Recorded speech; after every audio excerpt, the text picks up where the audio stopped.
The Hound, by H.P. Lovecraft, published 1924. 1.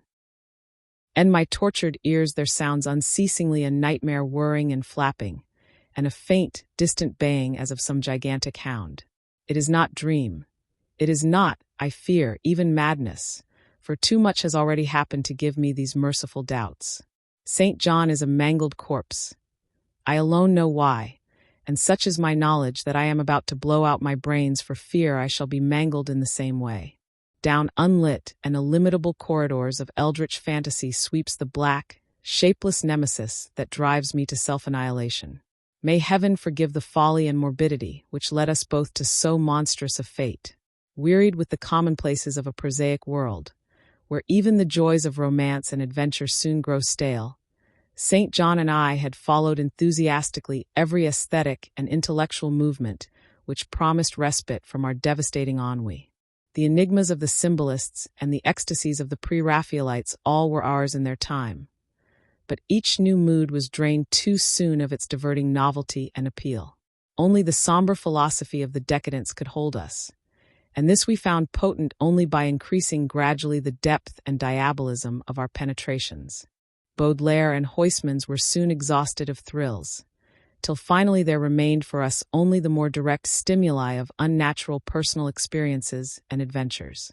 It was this frightful emotional need which led us eventually to that detestable course which even in my present fear I mention with shame and timidity, that hideous extremity of human outrage, the abhorred practice of grave robbing.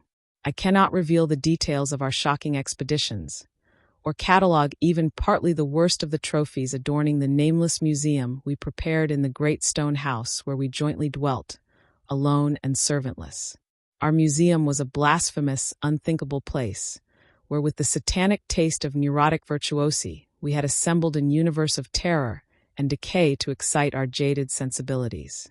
It was a secret room, far, far underground, where huge winged demons carven of basalt and onyx vomited from wide grinning mouths weird green and orange light, and hidden pneumatic pipes ruffled into kaleidoscopic dances of death the lines of red charnel things hand in hand woven in voluminous black hangings. Through these pipes came at will the odors our moods most craved, sometimes the scent of pale funeral lilies, sometimes the narcotic incense of imagined eastern shrines of the kingly dead, and sometimes, how I shudder to recall it, the frightful, soul-upheaving stenches of the uncovered grave. Around the walls of this repellent chamber were cases of antique mummies alternating with comely, lifelike bodies perfectly stuffed and cured by the taxidermist's art, and with headstones snatched from the oldest churchyards of the world. Niches here, and there contained skulls of all shapes, and heads preserved in various stages of dissolution. There one might find the rotting, bald pates of famous noblemen, and the fresh and radiantly golden heads of new-buried children. Statues and paintings there were, all of fiendish subjects and some executed by St. John and myself. A locked portfolio, bound in tanned human skin, held certain unknown and unnameable drawings, which it was rumored Goya had perpetrated but dared not acknowledge. There were nauseous musical instruments, stringed, brass, and woodwind, on which St. John and I sometimes produced dissonances of exquisite morbidity and cacodemoniacal ghastliness, whilst in a multitude of inlaid ebony cabinets reposed the most incredible and unimaginable variety of tomb loot ever assembled by human madness and perversity. It is of this loot in particular that I must not speak. Thank God I had the courage to destroy it long before I thought of destroying myself. The predatory excursions on which we collected our unmentionable treasures were always artistically memorable events. We were no vulgar ghouls, but worked only under certain conditions of mood, landscape, environment, weather, season, and moonlight.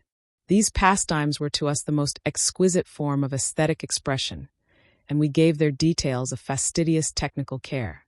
An inappropriate hour, a jarring lighting effect, or a clumsy manipulation of the damp sod would almost totally destroy for us that ecstatic titillation which followed the exhumation of some ominous, grinning secret of the earth. Our quest for novel scenes and piquant conditions was feverish and insatiate. St. John was always the leader, and he it was who led the way at last to that mocking, that accursed spot which brought us our hideous and inevitable doom.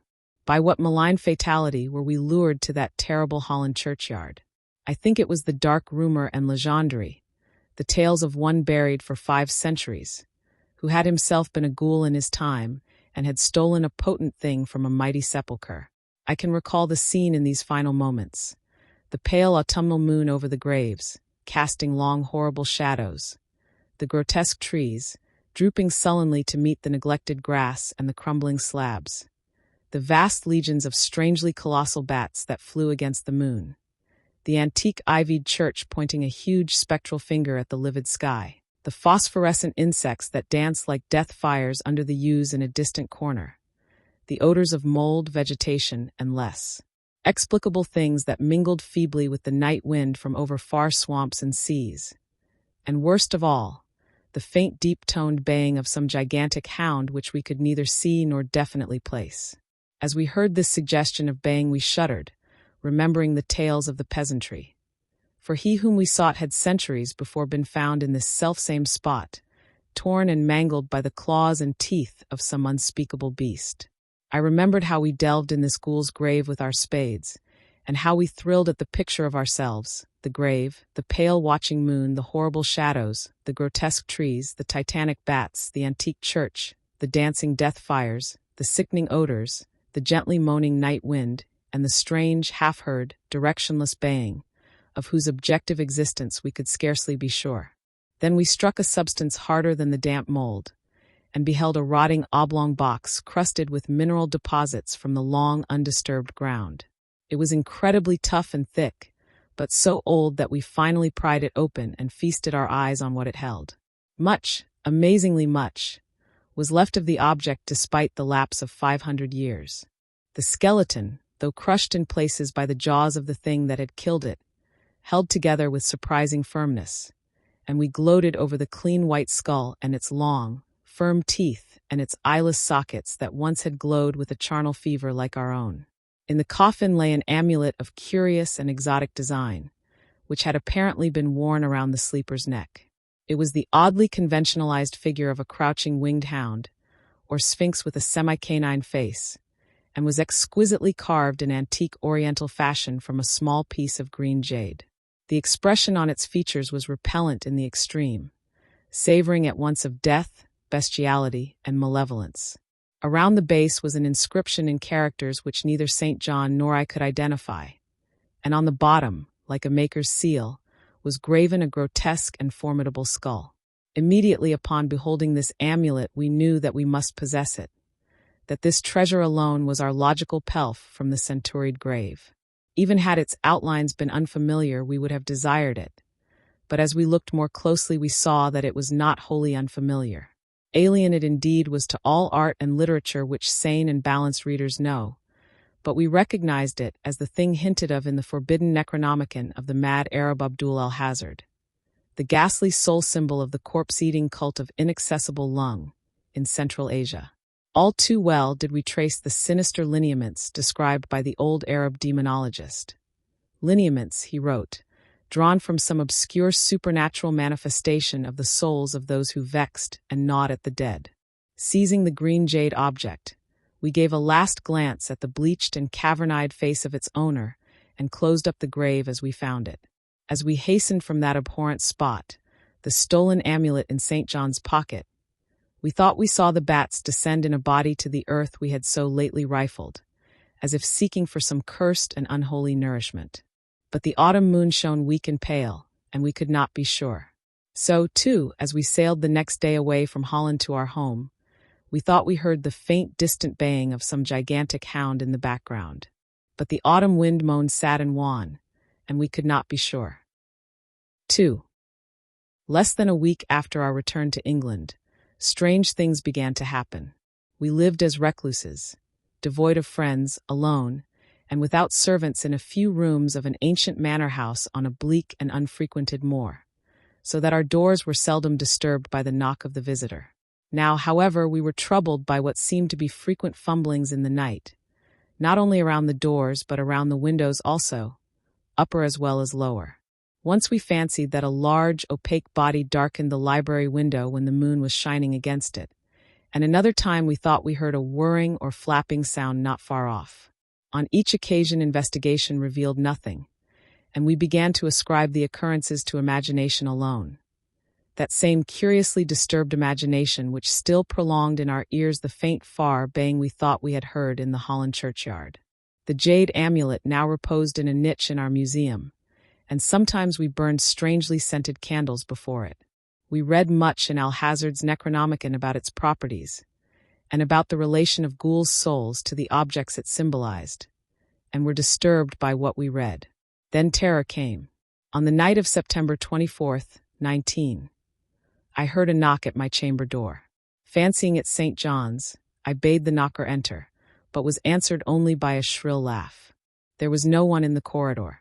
When I aroused St. John from his sleep, he professed entire ignorance of the event, and became as worried as I.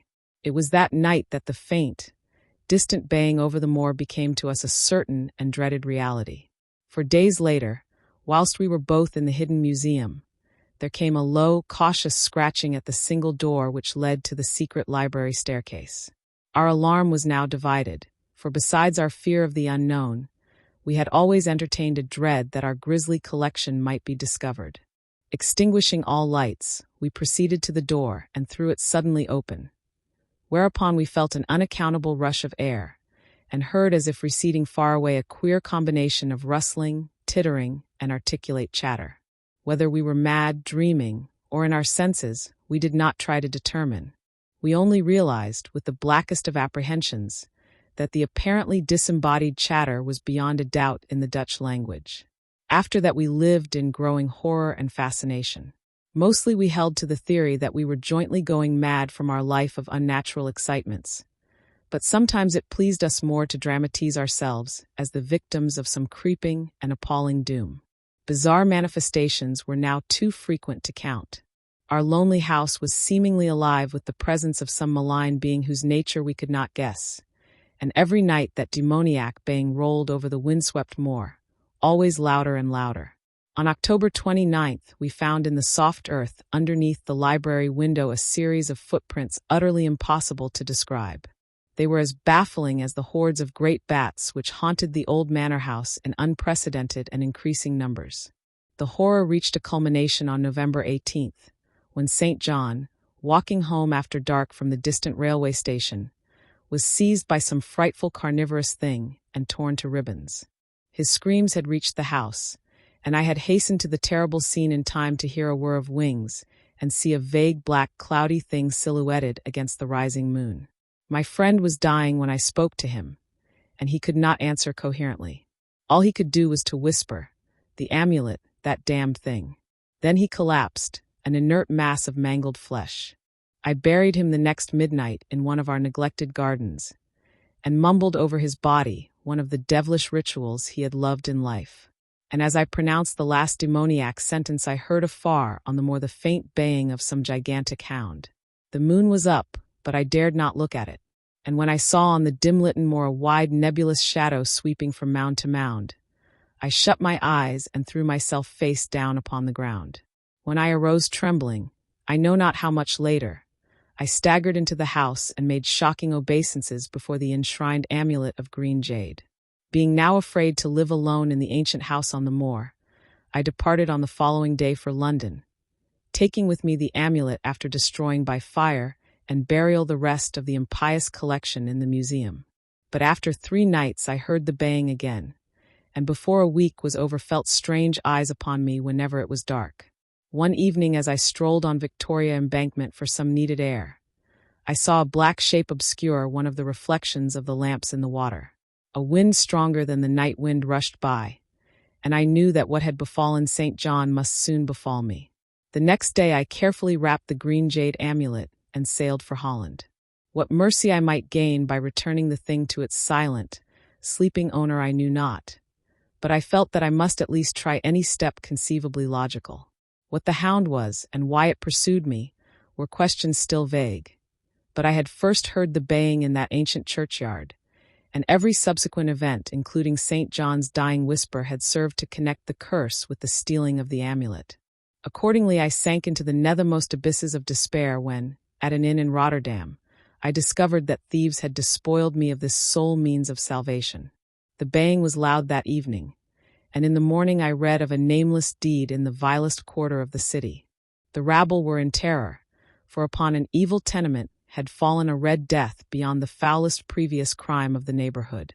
In a squalid thieves' den an entire family had been torn to shreds by an unknown thing which left no trace, and those around had heard all night above the usual clamor of drunken voices a faint, deep, insistent note as of a gigantic hound. So at last I stood again in that unwholesome churchyard where a pale winter moon cast hideous shadows, and leafless trees drooped sullenly to meet the withered, frosty grass and cracking slabs, and the ivied church pointed a jeering finger at the unfriendly sky, and the night wind howled maniacally from over frozen swamps and frigid seas. The baying was very faint now, and it ceased altogether as I approached the ancient grave I had once violated, and frightened away an abnormally large horde of bats which had been hovering curiously around it. I know not why I went thither unless to pray, or gibber out insane pleas and apologies to the calm white thing that lay within. But whatever my reason, I attacked the half-frozen sod with a desperation partly mine, and partly that of a dominating will outside myself. Excavation was much easier than I expected, though at one point I encountered a queer interruption, when a lean vulture darted down out of the cold sky and pecked frantically at the grave earth until I killed him with a blow of my spade. Finally I reached the rotting oblong box and removed the damp nitrous cover. This is the last rational act I ever performed, for crouched within that centuried coffin, embraced by a close-packed nightmare retinue of huge, sinewy, sleeping bats, was the bony thing my friend and I had robbed. Not clean and placid as we had seen it then, but covered with caked blood and shreds of alien flesh and hair, and leering sentiently at me with phosphorescent sockets and sharp, ensanguined fangs yawning twistedly in mockery of my inevitable doom. And when it gave from those grinning jaws a deep, sardonic bay as of some gigantic hound, and I saw that it held in its gory, filthy claw the lost and fateful amulet of green jade, I merely screamed and ran away idiotically, my screams soon dissolving into peals of hysterical laughter. Madness rides the star wind. Claws and teeth sharpened on centuries of corpses, dripping death astride a bacchanal of bats from night-black ruins of buried temples of Belial. Now, as the baying of that dead, fleshless monstrosity grows louder and louder, and the stealthy whirring and flapping of those accursed web wings circles closer and closer, I shall seek with my revolver the oblivion which is my only refuge from the unnamed and unnameable.